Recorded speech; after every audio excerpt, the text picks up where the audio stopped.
it's all been the rocket. Well, as Hazel mentioned, he lost the first 4 frames.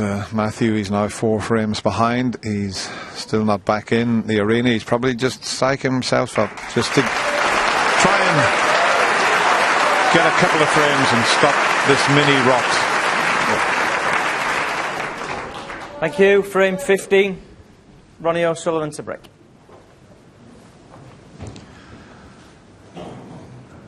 So 2 more frames to be played in this second session.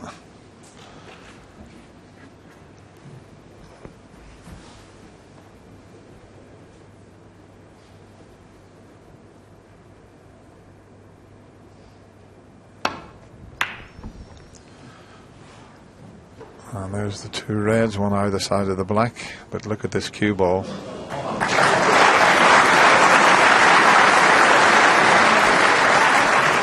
I was just about to say, Matthew could do with both these frames. He could certainly do with one of them to be no worse than 10-6 behind. But if you can't see the balls, you can't pot them.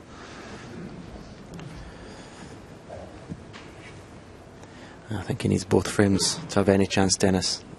In this form, I really don't think how anybody can give Ronnie 4-frame start going into tomorrow. First to 17, these semi-finals. He would only need 7 out of a possible 16 frames.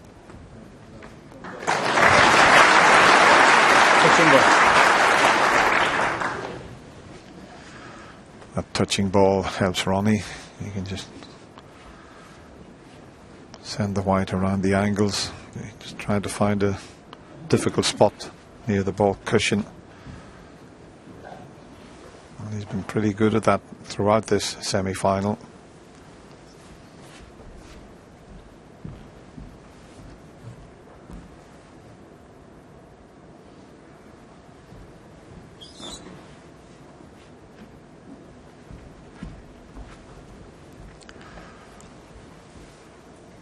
Just using the 2 cushions rather than 3.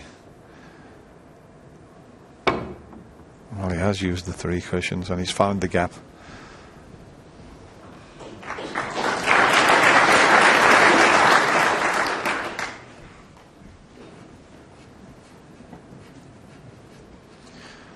So really Matthew has got to really play a telling safety to try and force an error.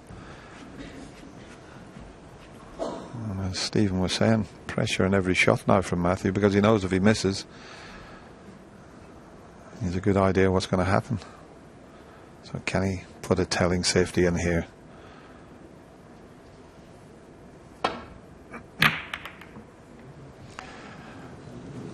Well, that certainly opened the reds, but he hasn't got that cue ball on the cushion. Okay, the black's tied up. A little wry smile from Matthew. There's a red on. But there's a lot of reds in the way to get back to pink or blue.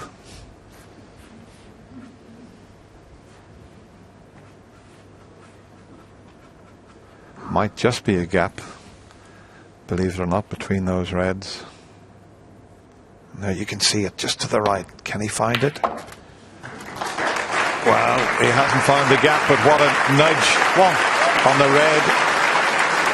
And when you're playing well, you're cueing well, you get the nice little cannons that put you into good position.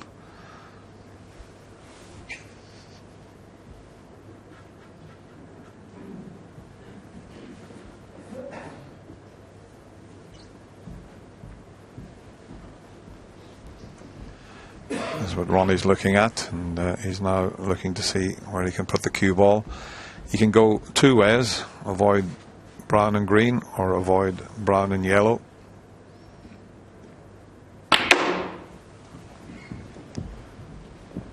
Well, how's your luck?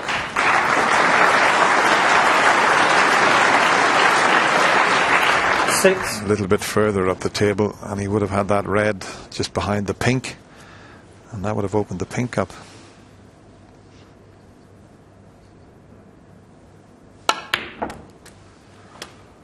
Seven. Not the cleanest of pots there.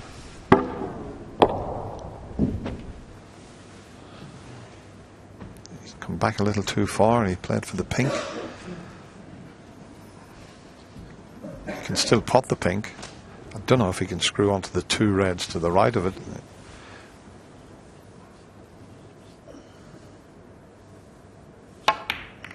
He could, and that's absolutely perfect. I say absolutely perfect. Played the cannon as he intended, but pink has to go as near to its own spot directly behind it. Yeah, if the pink doesn't pot, I'm surprised he didn't 30. play the blue there. It's unusual for Ronnie to play a shot that would block a colour up. So we just have to wait and see. See if it pots to the left corner.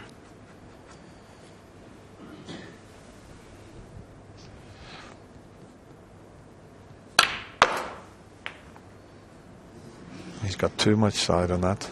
14. And just tuck in behind the green with the red spread like this.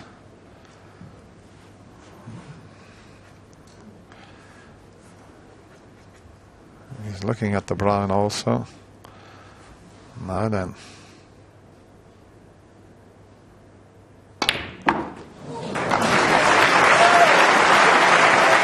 Tell you what, that takes some potting at that pace into the middle pocket. 80. That's for sure. He had the easy snooker behind the green. He's definitely in attacking mode. In the zone, then, is what we call in sport. He just he's not seen anything negative at all at the minute.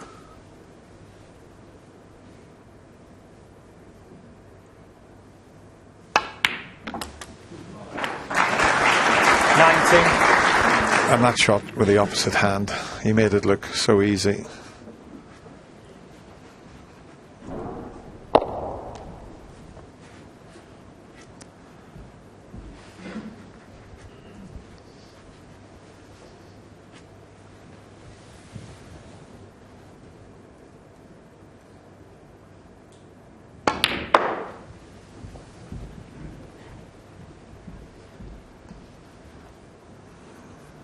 He's having to work hard for this break. 23. And he's looking at that shot that you mentioned, Stephen, as to whether the pink will pot.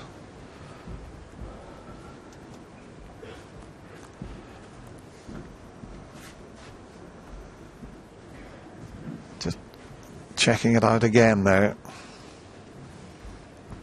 If not, it'll be up for the blue.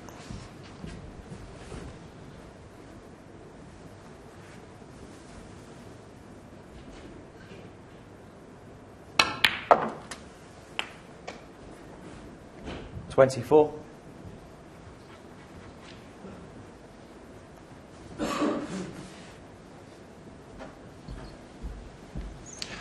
Well, surely even the great Ronnie O'Sullivan can't make a frame-winning clearance with the ball sitting like this, but I wouldn't put it past him.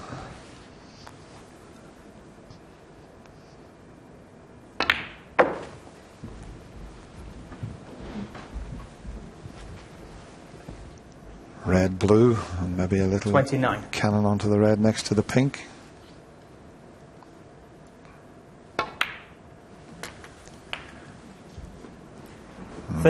Not far enough to be able to do that. He's got the 2 reds that are near the cushions and those 2. So there's 4 reds available. They look as if they're tied up, but they're not.